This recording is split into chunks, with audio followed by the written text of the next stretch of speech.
छात्र हित सर्वोपरि, छात्र शक्ति सर्वोपरि। ये हम आप तो कह सकते हैं, लेकिन सरकार की मंशा इसके बिल्कुल विपरीत है। छात्रों पर किस तरह से उत्पीड़न किया जा रहा है, ये कुछ आपसे छुपा नहीं है, कुछ अलग बताने की ज़रूरत नहीं है। बिहार का एक ताज़ा उदाहरण आपने देखा, शिक्षक भर्ती की मांग कर रहे आंदोलनकारी उम्मीदवारों पर, छात्रों पर प्रशासन ने किस बर्बरता से लाठीचार्ज किया। अगर भर्तियां निकलती भी हैं तो उसमें घोटाले होते हैं। राष्ट्रीय स्तर पर एनटीए द्वारा तमाम परीक्षाएं जो आयोजित होती हैं उसमें भी तमाम अनियमितताएं सामने आती हैं। कितनी परेशानियां छात्र समुदाय झेल रहा है। कोरोना काल में यूपीएससी आकांक्षियों की बात करें तो बहुत से ऐसे अभ्यर्थी जो कोरोना काल की समस्याओं के चलते अपना अंतिम प्रयास नहीं दे सके, उन्होंने सरकार से अनुरोध किया कि हमको अतिरिक्त प्रयास दिया जाए। सरकार ने उनकी बात नहीं सुनी, उन्होंने सुप्रीम कोर्ट का दरवाज़ा खटखटाया। सुप्रीम कोर्ट ने भी सरकार से जवाब तलब करते हुए उनका जवाब मांगा, तो सरकार वहाँ हलफनामा फाइल करती है और ये कहती है कि अब और अतिरिक्त प्रयास नहीं दिया जा सकता है। यदि दिया गया तो इस तरह की मांगें पूरे देश से अन्य परीक्षाओं के बाबत भी उठने लगेगी। तो प्रधानमंत्री जी जरा ये बताइए कि कोरोना एक त्रासदी है, और जब जब ऐसी त्रासदी होगी तो क्या छात्र समुदाय इससे अछूता रहेगा? क्या वह इससे परेशान नहीं होगा? और परेशान होगा तो क्या आप उनकी बात को नहीं सुनेंगे?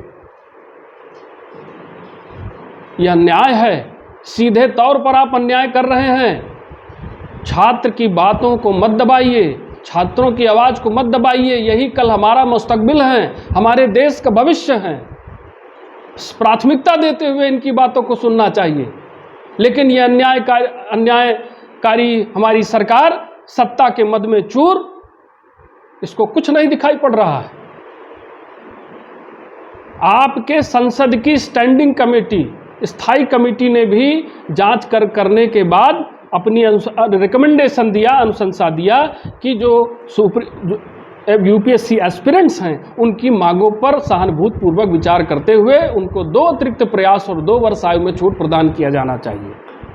लेकिन जो हमारे डीओपीटी मिनिस्टर साहब हैं जितेंद्र सिंह जी, उन्होंने कोई इस पर संज्ञान लेना या इस संदर्भ में कोई सहानुभूतिपूर्वक विचार करते हुए कोई ठोस पहल करना उन्होंने जरूरी नहीं समझा है। यूपीएससी आकांक्षियों ने धूप छांव बारिश में बैठकर सड़कों पर आंदोलन किया, लेकिन उसको नज़रअंदाज किया गया। यह तो केवल महज यूपीएससी की बात थी।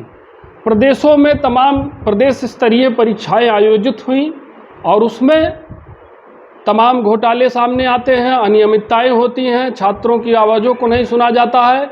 और यहाँ इलाहाबाद का मामला देखें, विगत 786 दिनों से इलाहाबाद यूनिवर्सिटी के छात्र जिनकी फीस में 400% वृद्धि कर दी गई है, उस वृद्धि के खिलाफ वो आंदोलन कर रहे हैं। अभी कल उनका एक मशाल मार्च हुआ था, मशाल लेकर के उन्होंने एक लंबा मार्च किया, सरकार को बताते हुए, प्रशासन को चेताते हुए कि इस फीस को वापस लिया जाए, इतनी फीस वृद्धि जो हुई है इसको कम किया जाए। लेकिन उनकी बातों को नहीं सुना जा रहा है, उनकी बातें बहरे कानों पर पड़ रही हैं, उनको नज़रअंदाज किया जा रहा है। मत भूलिए, छात्रों के साथ खिलवाड़ करेंगे, ये देश के साथ खिलवाड़ होगा, और देश के साथ खिलवाड़ करेंगे तो आप भी रह नहीं पाएंगे। ना ये सत्ता रहेगी, ना आपका वजूद रहेगा।